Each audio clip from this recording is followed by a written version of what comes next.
So this is from the Gospel of Luke, chapter 5. And I'll read from verse 1, where it says, "And it came to pass that as the people pressed upon him to hear the word of Yah, he stood by the lake of Gennesaret, and saw two ships standing by the lake, but the fishermen were gone out of them, and were washing their nets. And he entered into one of the ships, which was Simon's, and prayed that he would thrust out a little from the land. And he sat down, and he taught the people out of the ship. Now when he had left speaking, he said unto Simon, Launch out into the deep, and let down your nets for a draught. And Simon answering said unto him, Master, we have toiled all night, and have taken nothing. Nevertheless, at thy word, I will let down the net. And when they had done this, they enclosed a great multitude of fishes, and their nets brake. And they beckoned unto their partners, which were in the other ship, that they could come and help them. And they came and filled both the ships, so they began to sink. When Simon Peter saw it, he fell down at Yahushua's knees, saying, Depart from me, for I am a sinful man, master. For he was astonished, and all that were with him, at the draught of fishes which they had taken. And so also was James and John, the son of Zebedee, which were partners with Simon. And Yahushua said unto Simon, Fear not, from henceforth thou shalt catch men. So this piece of scripture that I've read is totally not in relation to the topic at hand. And the reason why I've included it, as I said, a lesson within a lesson, is because I want to build some foundation and to establish some principles, which, to understand what they are, is to look at some things. Now, a question I want to ask is, based on the scripture that was just read, did Peter follow Hameshiach's instructions? Did Peter follow Yahushua's instructions when he gave him the instruction to let down the nets? Now, in verse 4, Messiah said, Let down your nets. And in verse 5, Peter eventually says, I will let down my net. So you see, verse 4, Messiah says, let down your nets, plural, meaning more than one net. And in verse 5, Peter eventually says, I will let down my net, singular, meaning that he will let down one net. Now, that's not what Messiah told him to do. He didn't say let down your net. He said let down your nets, plural. So we see in verse 6 that Peter caught much fish, a big multitude of fish, and the net broke. And in fact, it goes on to say, I believe in another gospel, as well as this one actually, in verse 7, that they filled the ships with so much that the ships began to sink, all on the basis of one net. Now, what we have to look at, the answer is, did Peter follow Hameshiach's instructions? The answer is yes and no.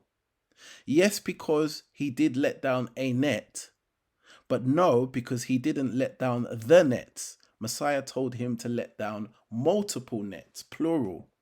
Now, you see, if Peter had followed Messiah's instructions to the T and let down all the nets that they had available, then they would have caught multitudes of fishes in all of those nets.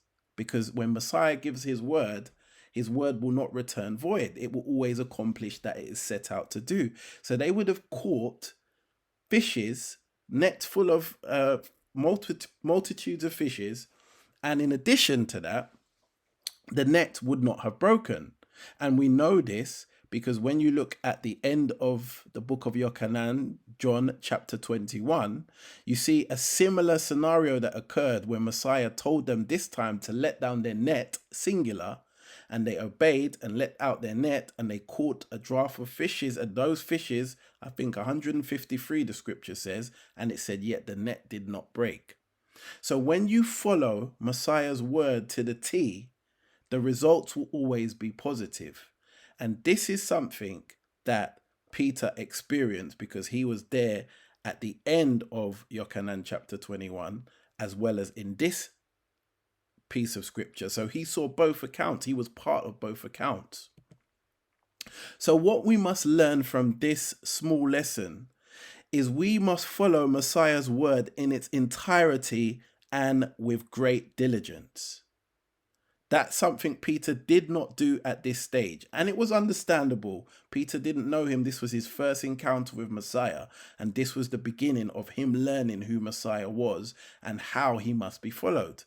So you can understand why he was apprehensive, because he did say, we've been out here all night and we've caught nothing, but nevertheless, at your word, we will let down the net. He was almost just trying to appease Messiah, not expecting to catch anything. He had a lack of faith, but it was understandable. But the point is, for us as an audience, we must follow Messiah's word in its entirety and with great diligence. That's the learning we have to take from this example of a lesson within a lesson. And in addition to that, we have to also learn that sometimes we can still be blessed when we only partially follow his word. But at the end of the day, things will go wrong if we don't fully follow him, because he knows best. So to explain that again, we can sometimes be blessed when we don't follow his word fully. Maybe we only follow part of it, or we only adhere to a part of it that suits us, or the part that we understand, and the bit we don't understand we ignore. But ultimately, in the end, even though we might be blessed at the time, but in the end, things can only go wrong if we don't follow Messiah fully, because he knows best. Our conclusion is, whatever he tells you to do, do it. And I've put a hint there because of where those words came from, someone we're going to refer to later on in the scripture. So if you take anything from that mini lesson, take those two things: that we must follow his word in entirety and with great diligence, and to conclude, whatever he tells you to do, do it.